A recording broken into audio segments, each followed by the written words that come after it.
just want to share with you a way to think about anxiety and self-regulation and co-regulation, and this model will work not just for us and our children, but us and anyone in our lives really.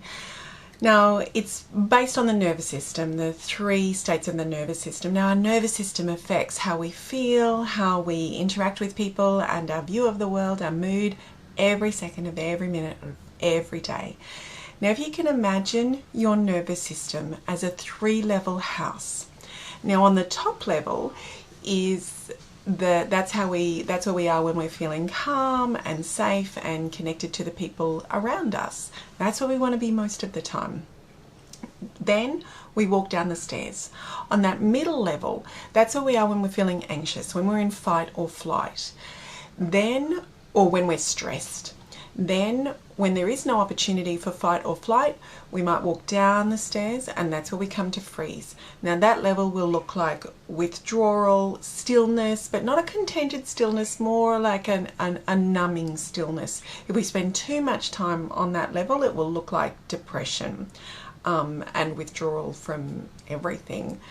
Now, no level is all good or all bad. So in any one day, we might go up the stairs, down the stairs, up the stairs, down the stairs, to all the different levels and spend some time on each level.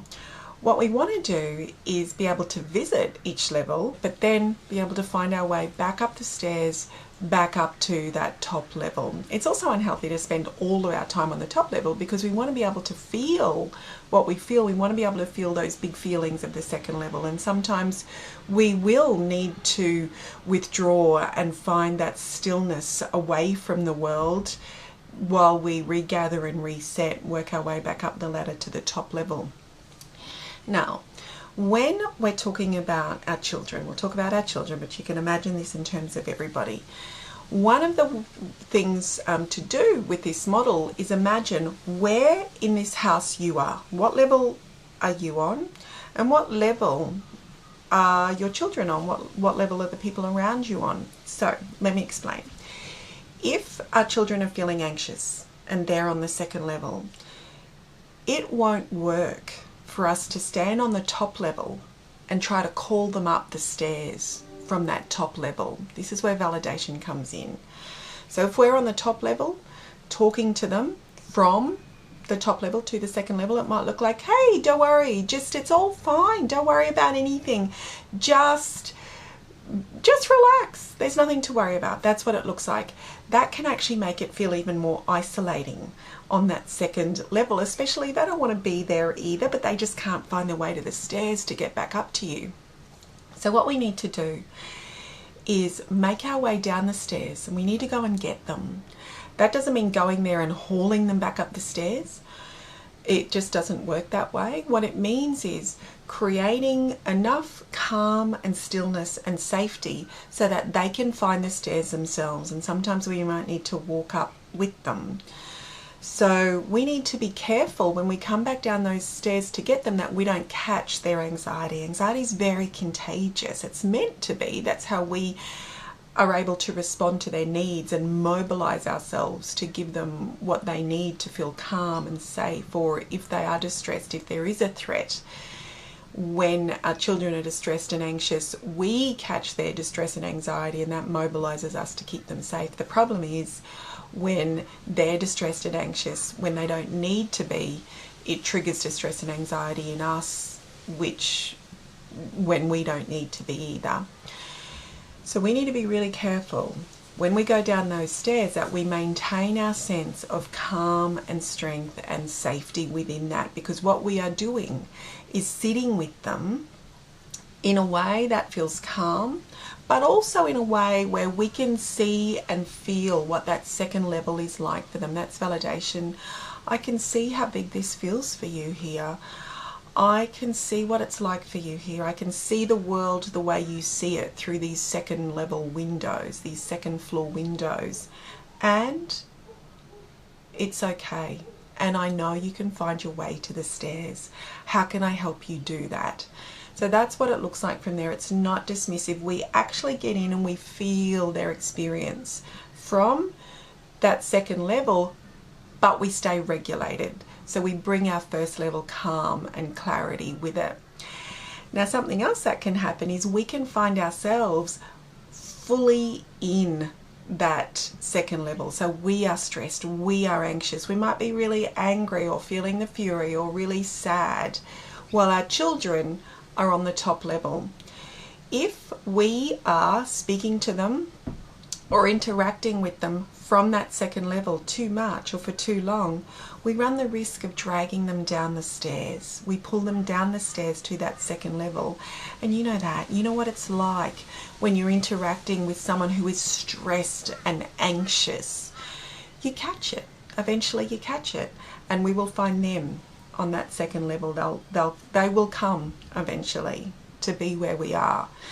Now, that doesn't mean we never feel stressed and anxious. What it means is that we stay close enough to the stairs when we're stressed and anxious that we can go up there and speak to them from that top level with calm, with clarity, with strength. Our non-verbals will travel to the brain much quicker than anything we say is. So we need to watch that. We need to watch how we're speaking, our tone of voice. Is it that flat, low, monotone voice which can register as threat? Or is it this voice that feels melodic and has that up and down in it that registers as safety? Are we open to them? Is the way to us clear, or is it cluttered with our own anxiety and our own stress? Are we speaking to our children from the top level, or from well in the middle of the second level? Or are we able to, even if we are stressed and anxious, are we able to climb the stairs enough so that we don't drag them down? The risk is if we pull them to that second level, and if we are in a constant state of stress and anxiety, we might be snappy. We will do it some of the time. That's not going to break them. But I mean, if this is constant, if they aren't able to connect with us, if we aren't able to create that connection and safety, we run the risk of sending them down to the bottom level. And even if it's just for a visit, we want to avoid that where we can.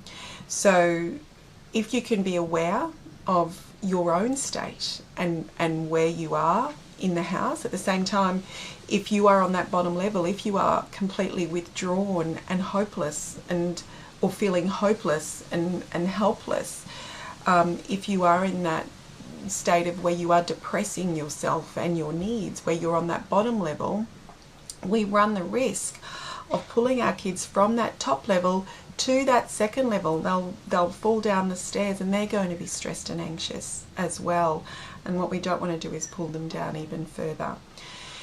So this doesn't mean we have to spend all of our time on the top level. Doesn't mean that at all. We want to be really respectful of where we are, and we will feel things. We're human, but we want to be able to own that and let that move and give ourselves what we need to find our way back to safety, and also to be able to find our way to our children or our loved people when we need to go down the stairs, to be with them, to create enough of a sense of calm and safety so that we can shine a light towards the stairs and help them move with them back up the stairs to that place of calm and safety where they're feeling strong and connected. So it's just a way to visualize in your interactions with your children, with your important people. Where are you? Where are they? And what needs to happen so that you can be the person you need to be for yourself and for the people around you.